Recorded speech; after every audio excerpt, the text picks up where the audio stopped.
But based on my research, brochures and flyers are not totally the same. Why? So this is the definition of brochure. Brochure is a printed or digital document used primarily for promotional or informational purposes, either bifold or trifold. While flyers are single-page promotional materials, they're like quick shoutouts to grab people's attention. Di ba nakakita namin kasi ng brochure? Kayo na nakatakot naman tayo ng before. Di ba ang brochure, pwede siya ka na, di ba pwede siya inanin? For example lang na, pwede siya bifold ni siya, bifold, pwede ano siya. Pwede po siya trifold, di ba katong tulong ka piko, matay trifold, gabalo ng mga na. Then ang flyers, usually naman ang flyers is single page lang din ang flyers.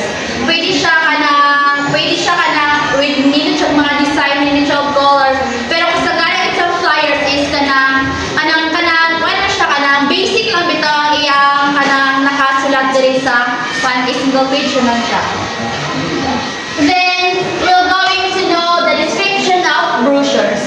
A brochure serves a marketing tool that provides details about our product, service, event organization, or cause.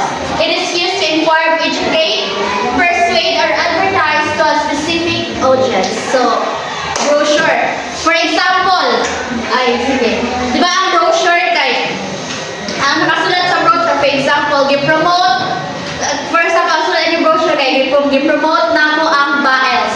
So, ang yun, pero di ma-attract yun ang mga audience, di ba? Nindot yun siya, dapat nindot siya ang title, di ba? Or ganakuan, para ma-inggan yun ang mga audience. Then, ayang format kay either bifold or trifold man. So, i-continue natin din siya para manakon tayo ng purpose of things din sa brochure. Then, naman ang brochure, naman siya common characteristics. So, nasa format, na-design, and na-purpose. So, sila yung format sa brochure. Ang brochure usually kay folded siya by bifold, trifold, or z-fold. Gabla naman sa bifold or trifold. Ang z-fold, pwede siya katong ingani ang pagpikot din sa z-fold. For example, ang nakani siya, tapos mag-alternate, bitaw siya. Ingani, tapos anawan na sad, tapos anawan na sad.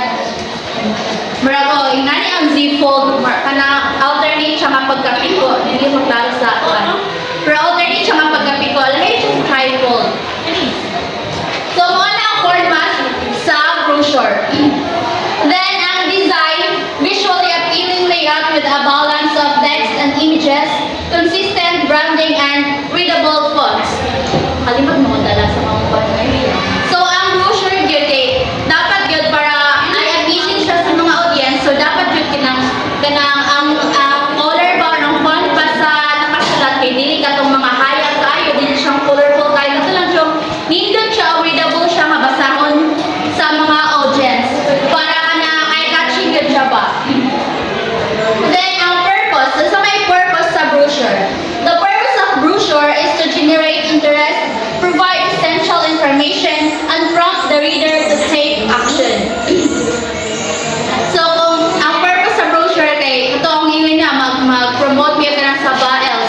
So, para mas madali siya, may balance sa mga audience din. May ganyan yung mga audience nga ka na mo apply ba yung course ng mga baels. Mato siya example.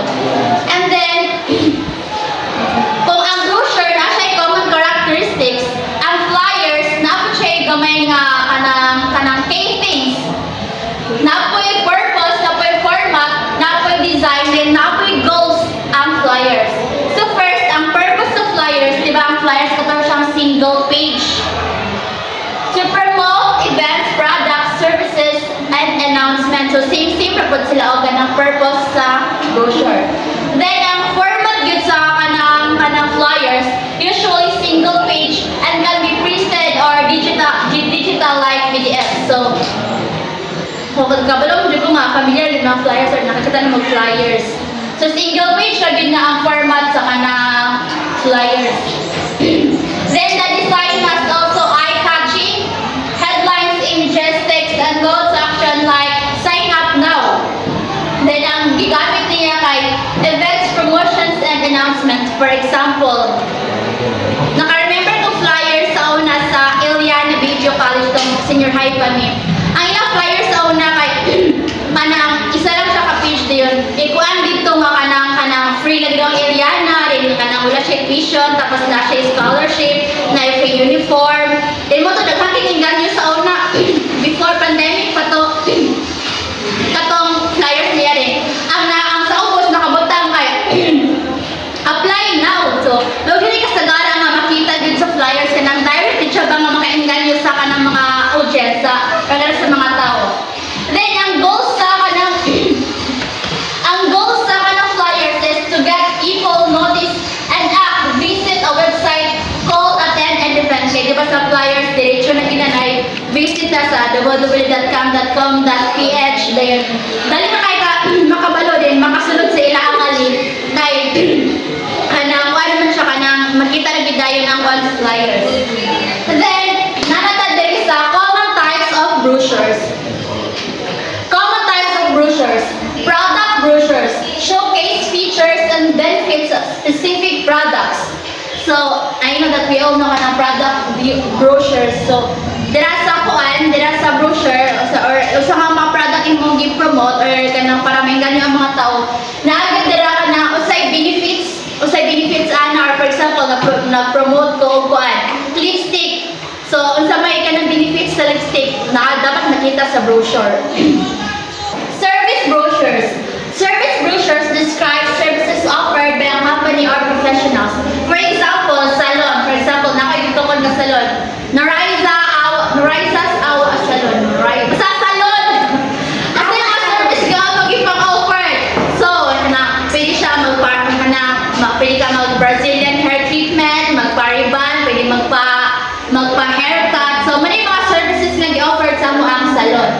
Then, event brochures provide information about upcoming events or program. For example, sa event brochures kanang mga hotel, for example, kanang sa mga 5-star hotel. So, kanang mga 5-star hotel, kanang mag-one sa mga brochure, ang sunod na, mag-promote me kay nasa yung mga event and ma-inganyo ang mga audience nga mo-ani diri or mo-adto dito nga kanang hotel because of events. Then last, institutional brochures.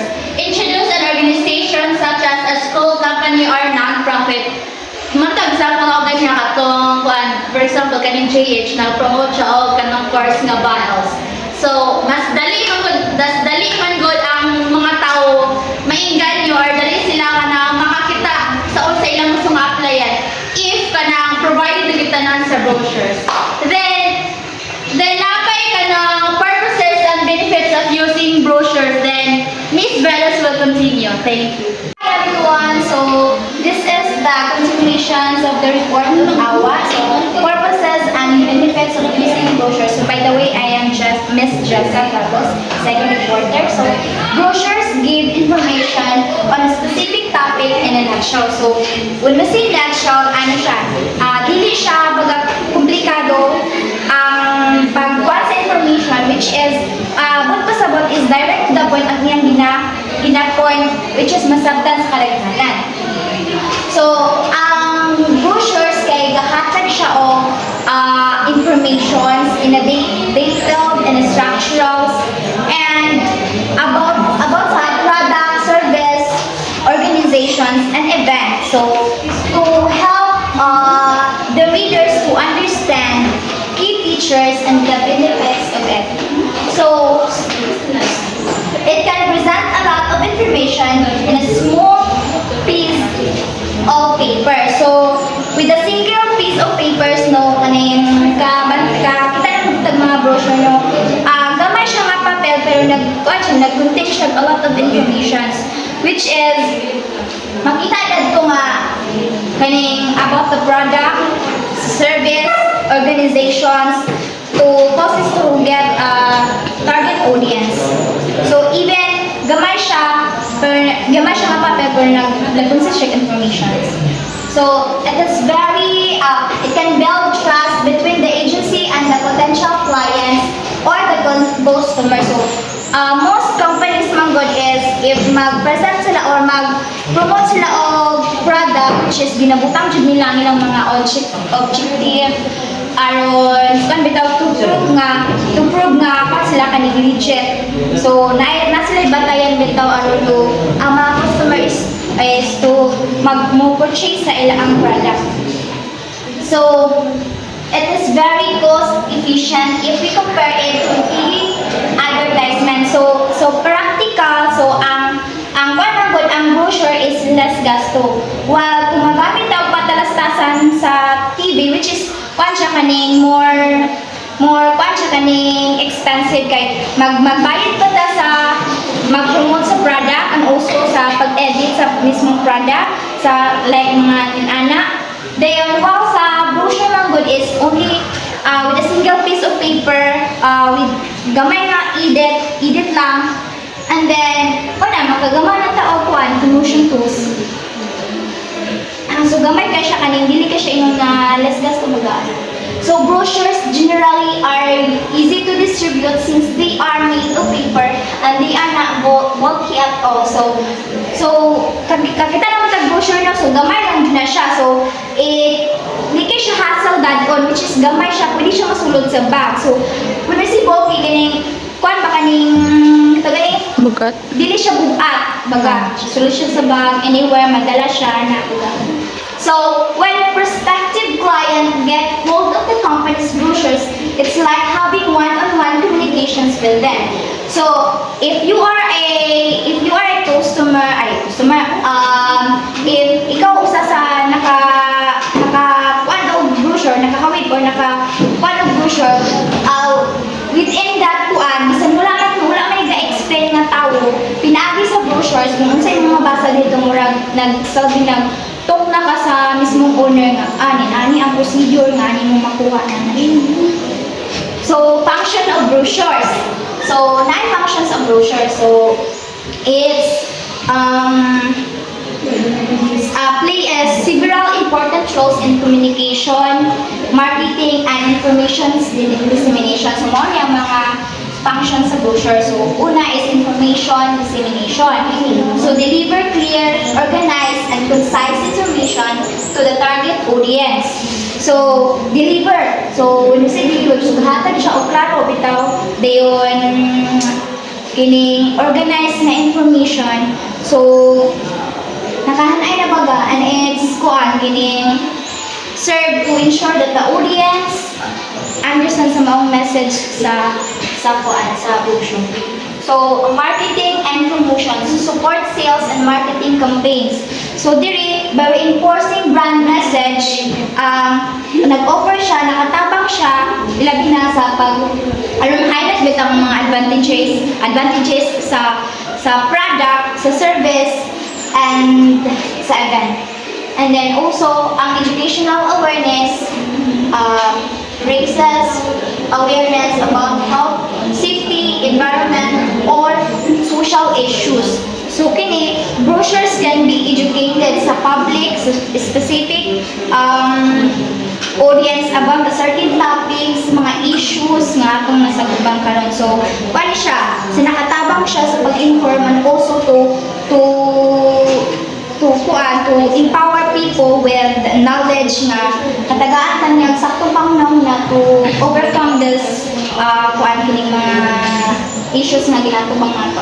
So, advertisement support, supplement other advertising medias like TV, radio, or online ads with more detailed content. So, ang brochure is karagdagang suporta kaning another way of tool to to get another informations. So naghatag siya og detailed instruction and and also place physical takeaways if kining from customer then to read letters. So Miss Baltazan will continue other functions of brochures. Good day everyone, I'm Marian P. Baltasan and I'm the last reporter and I will going to continue the report of Ms. Vilos about functions of a brochure. So engagement and persuasion engages readers through appealing visuals and persuasive text. Influences decisions such as purchasing, enrolling, donating, or attending an event. So like, for example, ang example ni Miss Awagan na sa service brochure about ato sa Lianan Bay College na kuan. Brochure like katong butang nito ba like kung saan ka ng mga available nga mga courses nga na dito dayon or sa tuwalang pa sa BIALS like for example BIALS brochure. So sa brochure sa BIALS nakabutang nito kung saan mga benefit kung mo kurso ka sa BIALS no course. Sige na siya. So brand reinforcement strengthens brand recognition through consistent use of logos, colors, and messages. Like for example sa McDo sa Jollibee na so ato yung makita ang difference sa mga color ngayon color combination ngayon lang gina-use. Like for example sa Jollibee so nag-use sila of red and white na combination while sa McDo red and yellow. So through color pa lang, so ito pa lang makita ang color so maka-identify na kita kung ano siya ng brand. So reference tone acts as a handy reference for contact information, product list, instructions, or schedule. So, ang brochure sa kay British acts such as a reference. Let's say, for example, nakabantay mo sa brochure nga sa bottom line niya, kay dito na ito makita ang kanang mga link sa ay mga pages sa mga product nga gina-promote and then natin to makita kung kinsa ay mo ka nang pwede makontak kung mo avail ka sa product. And then let's move on to characteristic of a good brochure. So first we have clear and concise content. So use simple, direct language, so avoid unnecessary jargon or lengthy text. So there is a good brochure. One of characteristic of good brochure kay clear and concise content. So ato makita sa brochure nga kanang nag-use lagi siya og kanang mga simple words then kanang direct to the point siya ba kung unsa nga ihang promote highlight niya only ang katong mga important bitaw nga mga matters. And then eye-catching design, so visually appealing layout with balanced text and images. Uses appropriate colors, fonts, and spacing to enhance readability. So sa brochure dapat kay ang imong font nga ginagamit kay kanang readable siya ba and then ang color kay kanang dapat kay kanang pang professional bitaw siya kanang dili siya kanang sakit sa mata. And then well-organized structure follows a logical flow like sa brochure kay nasa siya introduction and then the main content. Let's say for example kung mag-promote sila og ganang places like for example island. So imo gyud dito naka-highlight gyud dito kung unsa ang kanang mga nindot nga mga nindot na adton anak nga lugar. Singin anak siya uses headings, bullet points and section for easy navigation. So targeted messaging tailored to the needs and interests of a specific audience. And let's move to strong call to action or CTAs. Encourages the readers to take the next steps. Example, visit or call up. So, ako na ginayin ganina nga sa brochure. So, makita na to sa bottom line kung kinsa itong dapat na i-contact if gusto ta nga mo avail. So, clearly communicates what the reader should do after reading. So, after ka mo read sa brochure, so kung naka-uyong ka, gusto ka nga makaanha ng lugar or gusto ka ma-avail ng product, so makabalo na ka sa next step na ipahangan mo. So, high quality printing. Printed brochures should use durable paper and resolution images. So, dapat, ang imong brochure, kay kanang siya ka ng sa eye-catch na siya kanang eye-catching siya ba? Kaya kanang dili ka maghimo brochure nga color na imong gigamit kay black and white siya. So dapat kanang high quality siya dahil imong and then ang paper nga imong gigamit kay dapat kanang nindot. Then accurate and updated information. So brochure contains correct data. So dapat ang good brochure kay ang mga information nga nakalakip sa brochure ba kay kanang accurate then updated siya like kung imo to siyang i-contact nga person nga nakabutang dito sa ubos sa contact lines, dapat makontakto siya and then ang mga information niya yung gibutang dito kay kanang accurate siya ba? Tinuod gid siya. Then, consistent branding reflects the identity of their organization through logos, taglines, and brand colors. So, mato siya sa akong example ganina sa Jollibee and McDo. So, lagi siya lain-lain nga kanang lain-lain nga singalan na where kanang merbita kanang makita ka lang Branding. yung ba ang color nila kanang imo na siya ma-identify kung unsa siya nga company. So nasa slide kanang lahi-lahi nga taglines. And then portable and easy to handle. So design in a manageable size, easy to distribute, store, and carry. So ang brochure kay kung ano dyan sa itong makita ka ng gamay na siya mga ginaan siya kagamay ka ng kung ano siya ba ka ng handi na siya ba ka dili siya lisod ka ng dalaon kay ka ng gamay na siya nipis. Dili siya ka ng bulky bitaw ka ng dali na kayo siya kuan. Sorry, nga padali manageable size, easy to distribute, store, and carry. Last one, rough read and error-free, free from spelling, grammar, or layout errors. So, that's all.